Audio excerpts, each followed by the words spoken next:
Les groupes défis sont un dispositif clé du plan éco-phyto.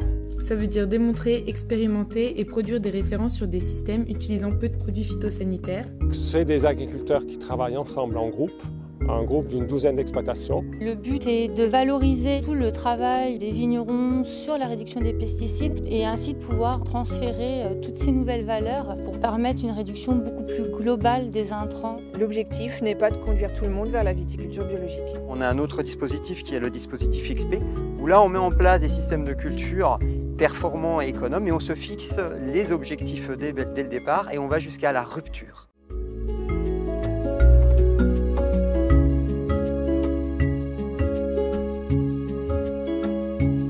En Alsace, la Chambre d'agriculture a créé son groupe défi en 2012. Aujourd'hui, on a 11 viticulteurs, donc on a des bio, des conventionnels, on a des manipulants, on a des coopérateurs et ils sont à peu près répartis dans toutes les sous-régions de l'Alsace. C'est important donc pour créer des références et après pour pouvoir les diffuser. Quand j'ai intégré le groupe défi, c'était pour effectivement diminuer les quantités de produits phytosanitaires qu'on utilisait au niveau viticole. J'étais déjà dans une démarche de réduction, mais le groupe défi, ça m'a permis, avec les échanges qu'on a avec les autres viticulteurs, d'aller plus loin dans cette réduction. Le groupe défi, ça permettait de regrouper des viticulteurs avec des pratiques très différentes et de pouvoir les faire échanger entre eux et créer un peu une synergie au niveau de ces viticulteurs. Le plus intéressant dans ce groupe, c'est les discussions qu'on a entre nous et bien sûr et le suivi. Un ingénieur réseau, il a plusieurs rôles. Donc il va permettre d'être là en appui aux agriculteurs de manière individuelle, de faire la veille donc des parcelles. Mais il va être aussi là pour accompagner un groupe, d'animer un groupe. Ça va vraiment être de fédérer pour toujours essayer d'aller encore plus loin avec des viticulteurs qui sont en conversion, des viticulteurs qui sont en bio depuis déjà plusieurs dizaines d'années et avec une expérience très diverse. On n'est pas forcément des pionniers du bio, il y a des gens qui sont convertis bien avant nous. Du coup, le réseau défi, nous on l'a vu d'une façon intéressante parce qu'on échange avec des collègues qui sont peut-être en bio depuis plus longtemps que nous, qui ont peut-être des retours d'expérience différents des nôtres, qui utilisent des matériels qu'on n'utilise peut-être pas encore, ou alors des doses de produits, des essais avec des tisanes de plantes par exemple. Si vous êtes seul, c'est difficile d'avoir cette maîtrise, cette estimation du risque.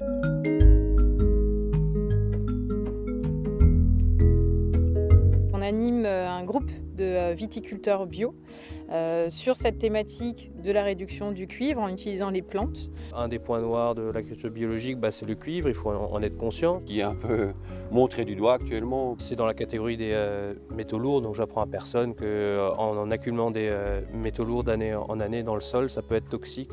Alors le cuivre, ça sert à éviter les maladies de la vigne et notamment la maladie fongique, champignonneuse, qui est le mildiou.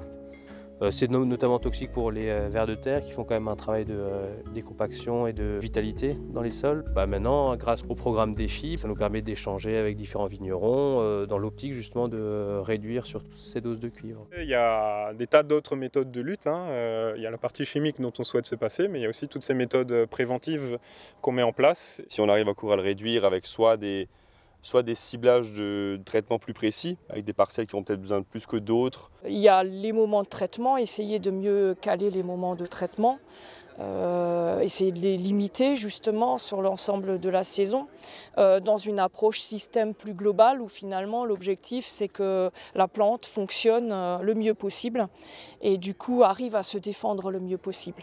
Après ce qu'il faut aussi c'est l'esprit paysan, regarder un peu la météo, être dans ses vignes, voir si les maladies évoluent ou pas. C'est aussi de se servir des moyens qui nous paraissent pertinents en biodynamie. On fait des décoctions de prêle, infusion de rennes des prés, purin d'ortie et ça nous permet en complément avec le cuivre et le soufre de réduire les doses de ces deux derniers. L'autre aspect, c'est aussi d'intégrer finalement les variétés résistantes dans notre vignoble. Donc cette année, on a planté une vigne. Donc c'est des nouveaux cépages, même pas si récents que ça. Oui, donc c'est des cépages qu'on a plantés, il y en a 4, et qui sont résistantes au mildiou et à l'oïdium.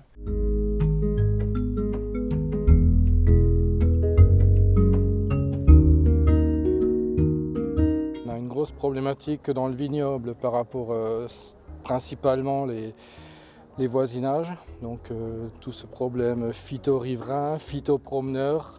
L'air, on sait qu'il y a la dérive, mais on n'était pas vraiment au courant des problématiques, qu'il y a vraiment certaines matières actives qui sont beaucoup plus volatiles.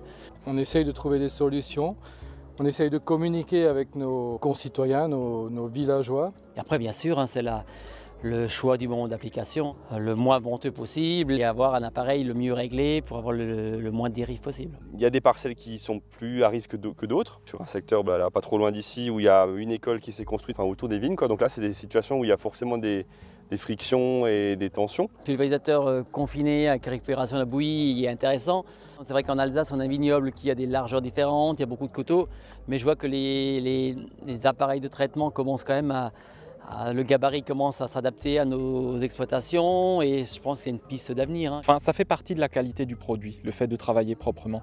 Et donc, les phytos dans l'air, c'est une partie de la qualité du produit pour moi.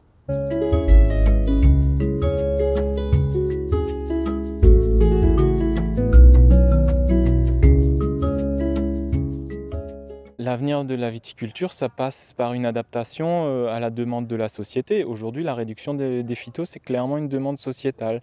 On ne passera pas à côté. Je pense que dans le vignoble, il y a beaucoup de gens qui sont sensibles au problème, mais ils hésitent à sauter le pas parce que ça demande quand même de se remettre en question. Peut-être du travail supplémentaire. C'est sûr qu'en Alsace, on a une viticulture conventionnelle qui a bien avancé aussi. Hein. On voit qu'il y a de l'enherbement partout dans les vignes, donc on voit une belle évolution qui est un peu représentative du groupe Défi sur des réductions de doses, etc.